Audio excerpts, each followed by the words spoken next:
예, 반갑습니다, 여러분. 오늘은 드디어 사사기 마지막 말씀 부분입니다. 긴 시간 잘 따라오셨습니다. 우리 마지막 오늘 16절에서 25절까지 말씀 제가 먼저 봉독하도록 하겠습니다. 회중의 장로들이 이르되 베냐민의 여인이 다 멸절되었으니 이제 그 남은 자들에게 어떻게 하여야 아내를 얻게 할까 하고 또 이르되 베냐민 중 도망하여 살아남은 자에게 마땅히 기업이 있어야 하리니 그리하면 이스라엘 중에 한 지파가 사라짐이 없으리라. 그러나 우리가 우리의 딸을 그들의 아내로 주지 못하리니 이는 이스라엘 자손이 맹세하여 이르기를 딸을 베냐민에게 아내로 주는 자는 저주를 받으리라 하였음이로다 하니라. 또 이르되 보라 베델 북쪽 르보나 남쪽 베델에서 세겜으로 올라가는 큰 길 동쪽 실로에 매년 여호와의 명절이 있도다 하고 베냐민 자손에게 명령하여 이르되 가서 포도원에 숨어 보다가 실로의 여자들이 춤을 추러 나오거든 너희는 포도원에서 나와서 실로의 딸 중에서 각각 하나를 붙들어 가지고 자기의 아내로 삼아 베냐민 땅으로 돌아가라. 만일 그의 아버지나 형제가 와서 우리에게 시비하면 우리가 그에게 말하기를 청하건대 너희는 우리에게 은혜를 베풀어 그들을 우리에게 줄지니라. 이는 우리가 전쟁할 때에 각 사람을 위하여 그의 아내를 얻어주지 못하였고 너희가 자의로 그들에게 준 것이 아니니 너희에게 죄가 없을 것임이니라 하겠노라 하매 베냐민 자손이 그같이 행하여 춤추는 여자들 중에서 자기들의 숫자대로 붙들어 아내로 삼아 자기 기업에 돌아가서 성읍들을 건축하고 거기에 거주하였더라. 그때에 이스라엘 자손이 그곳에서 각기 자기의 지파 자기의 가족에게로 돌아갔으니 곧 각기 그곳에서 나와서 자기의 기업으로 돌아갔더라. 그때에 이스라엘의 왕이 없으므로 사람이 각기 자기의 소견에 옳은 대로 행하였더라.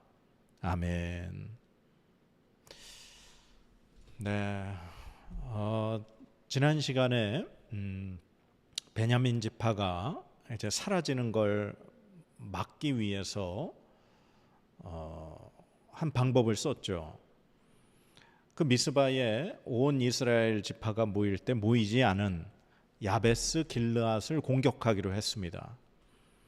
그래서 그 성읍을 완전히 진멸하고 그곳에서 처녀 400명을 얻어서 베냐민에게 주었죠.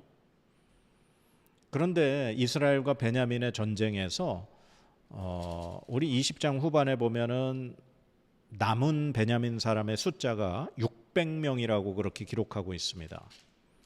그러니 400명의 아내를 주었어도 200명의 아직 사람이 아내가 없고 여인이 부족한 거죠. 그래서 이제 마지막으로 어떤 방법을 마련하는가? 이 실로라는 지역에서 매년 하나님 앞에 명절을 지켰다는 겁니다. 이 명절이 이 율법에 있는 그 명절 중에 하나인지 아니면 어떤 명절인지는 성경이 기록을 하고 있지 않습니다. 그러나 어쨌거나 1년에 한 번씩 명절이 열리는데 그때 이제 여인들이 춤추러 그렇게 모일 때 너희들은 숨어 있다가 그 여인들 중에서 너희가 붙들어서 아내로 삼아서 데리고 가라. 그렇게 어떻게 보면 이제 방법을 가르쳐 주는 거죠. 그러면 이제 이 자기의 딸들을 빼앗긴 그 실로의 부모들이나 그 실로 사람들이 이제 뭐라고 컴플레인 하지 않겠습니까? 그러면 이스라엘이 이렇게 말하겠다는 거죠. 이렇게 커버해 주겠다는 겁니다. 우리가 분명히 베냐민에게 우리의 딸들을 주지 않기로, 만약에 딸을 베냐민에게 주는 자는 저주를 받을 것으로 우리가 맹세했지 않냐. 근데 너희가 너희 자의로 준 것이 아니니 문제가 없지 않냐. 그리고 그 베냐민 사람들이 너희의 딸들을 데리고 가서 아내를 삼으니 베냐민 지파가 사라지는 걸 막을 수 있으니 얼마나 좋겠냐. 그렇게 그 사람들에게, 실로 사람들에게 어떤 합리적인 이유를 설명하면서 그들을 이렇게 다독이겠다고 말하는 거죠. 그래서 그 방법대로 베냐민 자손은 이제 실로에 춤추러 모인 여인들 중에서 잡아다가 자기의 아내로 삼아 이제 베냐민 자손의 땅으로 돌아갑니다. 그리고 그곳에서 이제 성읍을 건축하고 다시 거주하게 되는 거죠. 이 사건으로 인해 어떻게 보면 이제 남은 베냐민 600명에게 아내가 될 여인들을 다 이렇게 만나게 해줬고, 그리고 이제 모든 것이 마무리됐으니 모든 지파, 모든 이스라엘 백성들이 가족에게로 다 돌아가서 오늘 말씀은 어떻게 보면 마치 해피엔딩처럼 그렇게 끝나게 됩니다. 그런데 오늘 이 말씀을 다 마무리하면서 성경에서는 이 말씀으로 끝을 맺고 있죠.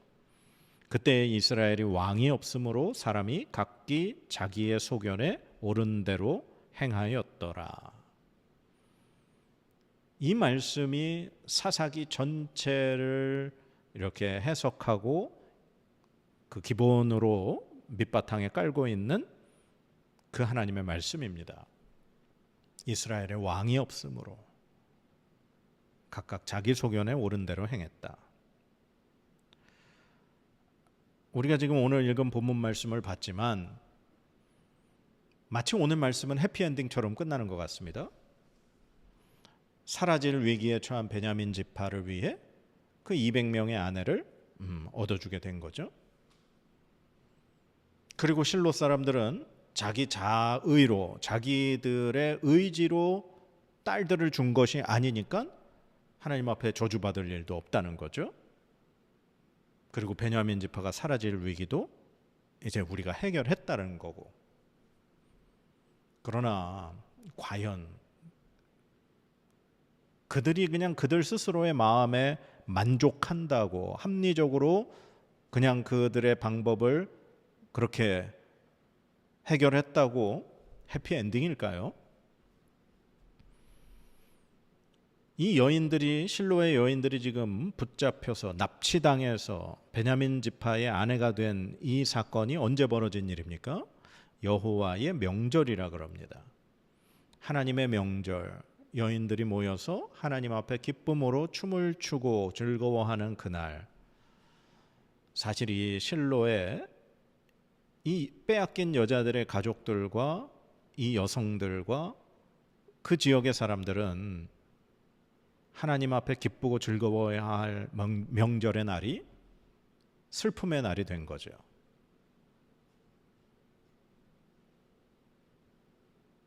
그렇다고 해서 과연 이것이 합리적으로 베냐민 지파를 위한 일이니 괜찮다라고 말할 수 있을까요? 어떻게 보면 지금 이들이 한 행동도 죄악이죠. 자기들이 하는 일을 그냥 다 합리적으로만 이렇게 포장하는 그 모습입니다. 그러니 지금 오늘 이 사사기를 마무리하는 그 마지막의 말씀이 각각 자기 소견에 옳은 대로 행했다라는 말씀으로 끝을 맺는 거죠.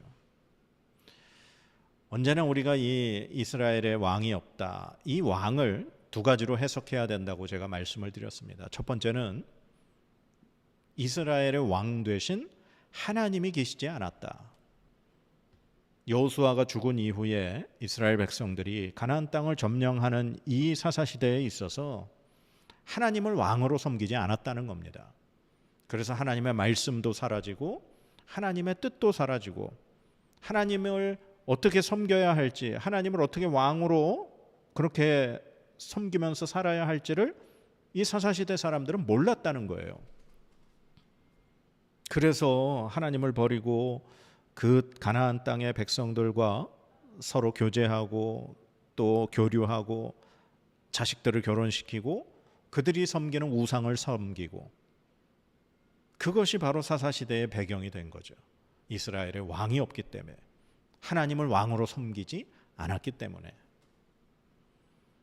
그리고 또 하나의 왕이 없다는 그 말은 이제 앞으로 뒤에 룻기를 통해서 그리고 사무엘 상하를 통해서 등장하게 될 바로 다윗 왕이 이제 정말 하나님의 뜻을 따라 하나님이 기뻐하시는 그러한 참된 왕이 등장하게 될 것이라는 것을 암시하는 그런 표현이기도 하다라는 사실입니다.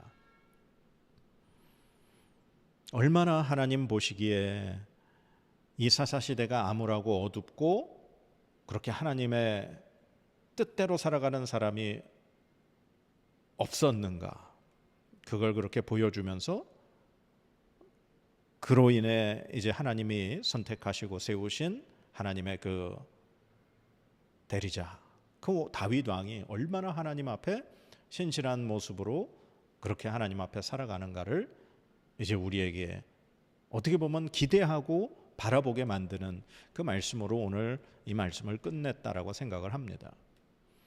그래서 이 사사기 후반부가 사사기 전체를 이제 바라보게 될 만한 배경을 우리에게 가르쳐주는 그 에필로그, 사사기 초창기 시대의 사건을 우리에게 가르쳐 준 거죠. 그래서 오늘 말씀에 24절에도 이 사건으로 베냐민 지파가 이제 모든 것이 마무리가 되고 난 다음에 각기 자기의 지파, 자기의 가족에게로 돌아갔다.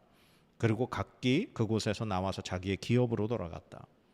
그래서 이 배경으로 인해 사사기에 등장하는 모든 사사들이 그 어느 누구도 이스라엘 이 12지파 전체를 아우르고 지도하고 인도하는 사사가 없었다는 얘기입니다.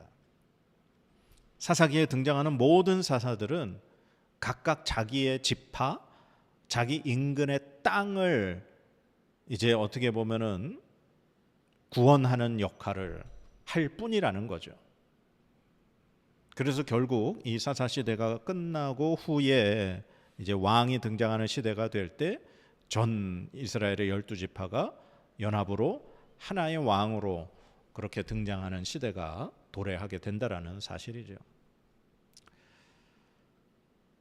오늘 이 사사기 말씀을 마무리하면서 오늘 이 사사기 전체를 통해서 우리가 함께 1장부터 쭉 여호수아 말씀부터 봤죠. 여호수아서부터 이 사사기까지 말씀을 쭉 보면서 과연 우리는 하나님의 뜻, 하나님의 말씀대로 살아가는 사람인가? 아니면 내 소견에 옳은 대로 행하며 살아가는 사람인가? 그 문제를 우리가 다시 한번 생각해 볼 수밖에 없습니다. 우리는 하나님을 정말 왕으로 삼으며 살아가는가? 아니면 하나님 없이, 왕 되신 하나님 없이 우리 그렇게 살아가고 있는가?